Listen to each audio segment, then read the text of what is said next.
Global fertilizer markets are starting the year under pressure, with urea prices running 15 to 20% above last year on geopolitical supply concerns, even though global supply conditions are improving. At the same time, record high phosphate to grain ratios and potential US tariffs on Canadian potash are raising costs and uncertainty for farmers heading into spring. Here to talk us through this and more is Josh Linville, Vice President of Fertilizer. Thank you for joining us, Josh. Absolutely. So global urea values continue to march higher. Talk us through this. Yeah, this is one, I will be completely honest with you, not one that I expected to see. If you go back to middle of December, values had been under pressure, values were falling, and of course, the most liquid market that we see in the world, of course, being that New Orleans, Louisiana value, price dropped down to $350 a ton. As of this morning, we're sitting at $430 in less than a month and a half. We are up $80. And when you start to compare us to last year, it's like you said, 15 to 20% higher than the same time frame. And I still have questions as to the why. And I understand there are concerns when you look out there.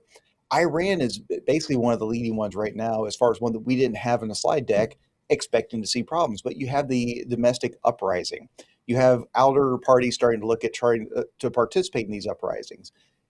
We wonder how much more production could be harmed, how much more supply could be harmed because of it. The gas supply has continued to be low. That's going to affect fertilizer production.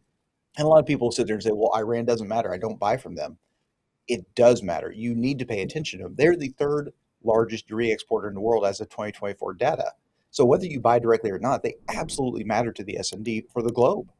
So that's one major thing. Obviously, the Russia-Ukraine war adds a little bit of uncertainty out there. European production remains low with some questions as far as what that looks like going forward. There are problems in the world. And the biggest thing that is helping urea prices go higher, it continues to get just enough strength, just enough demand out there to keep pushing it. A little bit of European buying here, a little bit of sales out of the Middle East. And one of the big things, maybe we see India stepping back in here sooner than later for their next purchase tender.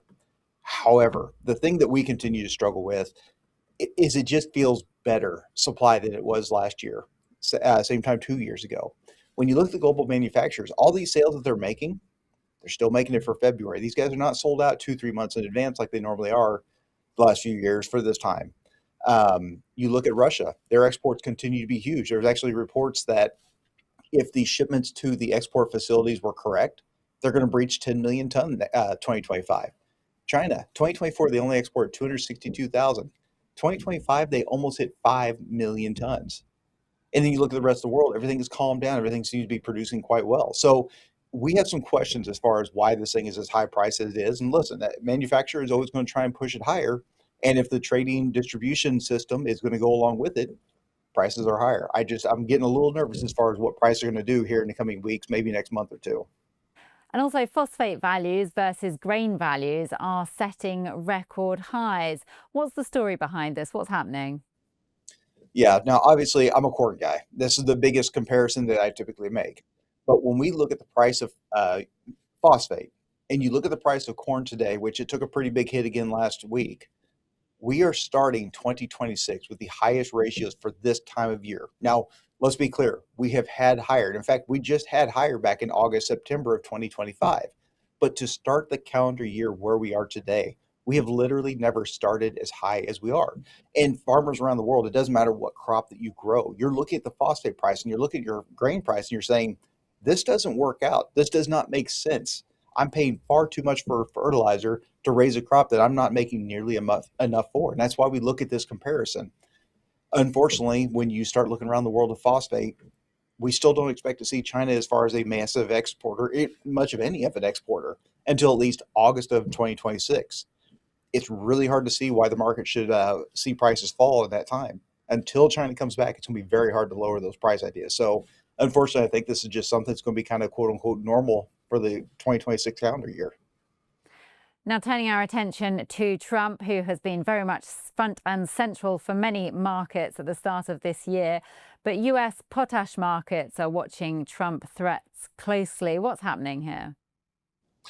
Yeah, so here recently, we've seen a lot more threats in terms of Canada. Canada's been trying to do some more deals with China directly, and Trump administration, the U.S. is not looking at that lightly. He is now sitting there threatening 100% tariffs. And let's go ahead and look at it. When we look at nitrogen, okay, there's going to be a little bit of flow back and forth, but it's not hugely detrimental. Phosphate, there's no phosphate that comes from Canada and comes down south. Potash is a story we have to pay attention to. And U.S. farmers are sitting there saying, dear U.S. government, please stop helping. We can only handle so much. Potash is the only fertilizer, when you look as far as a major fertilizer, that's well priced. You look at it versus its history, you look at it versus grain values, it's decently priced. The potash manufacturers have done a great job of keeping that at a solid value. If he goes ahead and he puts these tariffs in place, and it does include fertilizer, it does include potash, I'm afraid the U.S. farmer is going to be the one that pays that tariff price. Politicians in D.C. are absolutely correct. They will get money from the Canadian companies. The problem is those Canadian companies will pay it using the higher price that the U.S. farmers are paying to get their hands on it, because 88% of the U.S. imports, which highly, highly reliant on imports to meet our demand, 88% of that comes from Canada. Well, thanks very much for your insights once again, Josh. Great catching up with you. You as well. For more videos like this, please do like and subscribe.